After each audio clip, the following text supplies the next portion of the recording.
ñaanal ndax bu amee jàmm nga am jàmm nga am jàmm te tamit di ñaax tamit képp ki nga xam ne da nga nekk si cadre faj nañ jiital ragal yàlla loolu toujours dama koy wax nañ jiital ragal yàlla fi sirri wala alan mooy lu nëbbu ak lu feeñ di rafetlu tamit waaye plateau bi bu baax di la wax ne rek sama papa teew na fii pour gis sa télé bi incha allahu taala sénégalais bi nañ ko dégg alhamdulilah te incha allahu taala paa bi képp waayam ku nekk bitim réew bépp jumtukaay bi nga xam ne yokkute la paa bi kum ko waxal bitim réew doo si teg baat alhamdulilah te diis naa ko fépp fu nga xam ne matériel pour ñu fes ci àdduna bi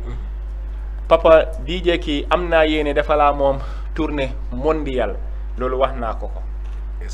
loolu yéenee la am te yàlla dina ko def ngi ne tollu nañ fi nga xam ne luñ bugg a mu neex yàlla defuñ yàlla li nga xam ne du ko accepté ñaan nañ yàlla jalla jalaalu wa azza kamaalu yal nañu yàlla sutural awalu shay saani see tamit muy yëkkati ñu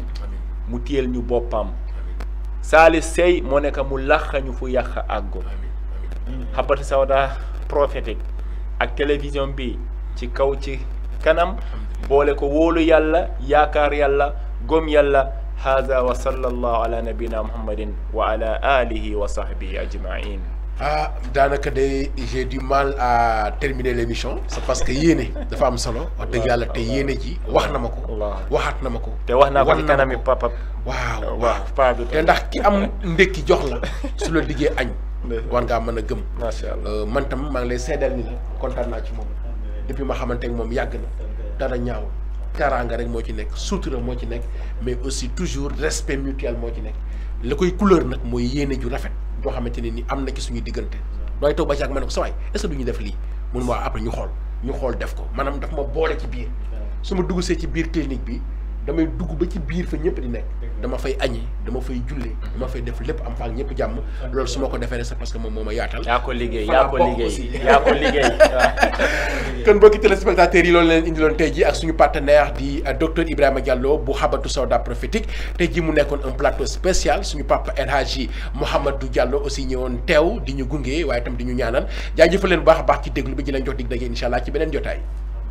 اللهم فرج هم المهمومين. Habbatu Sauda prophétique nekk fii ci diwaanu Mbuur pour lépp lu jëm ci seen wàllu wér gi yaram yow mi feebar bëgg a faju ci sunna Seydina Muhammad sallallahu alayhi wa sallam ndax kat moo ni woon Habbatu Sauda prophétique lu dul dee mën na koo faj ñoo ngi fii ci Grand Mbour ancien Djouti ci arrêt clando yi sur la route de l'hôpital woo ñu ci 77 290 29 60 76 839 91 16 78 633 19 26 77 605 16 84 di numéro WhatsApp bi pour yéen ñi nekk bitim réew yow mi am ndoxu siti hémorroïde diabète ba ci faiblesse sexuelle tension nerf sciatique arthrose infection di nga fi fekk ay médecins professionnels xarañ lool te man seen liggéey balay dara ñu defal la consultation comme à l'hôpital jëlal la sa tension jox la garab bi méngoo ak sa feebar ci anam bu mucc ayib doon ay produits bio amul benn effet secondaire yow mi am faru rab coro rab wala seytaane sonal dañ la koy moccal comme ni ko yonent bi digle woon ci alxuraanul karim di ruqiya sempi ko ba mu set wecc ci sa yaram arthrose bi daf laa sonal yaram buy metti fu nekk fekk fi ay masseur professionnel ñu defal la ventouse génne lépp luy deret ju dee ci sa yaram nga pare oyof toy ni xob ñu koy def ci anam bu mucc ayib te sell méngoo ak jamono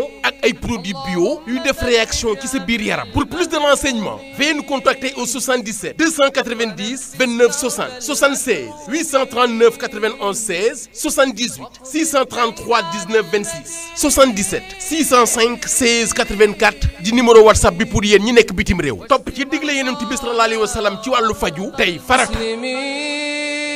وارحم موتانا وموتى المسلمين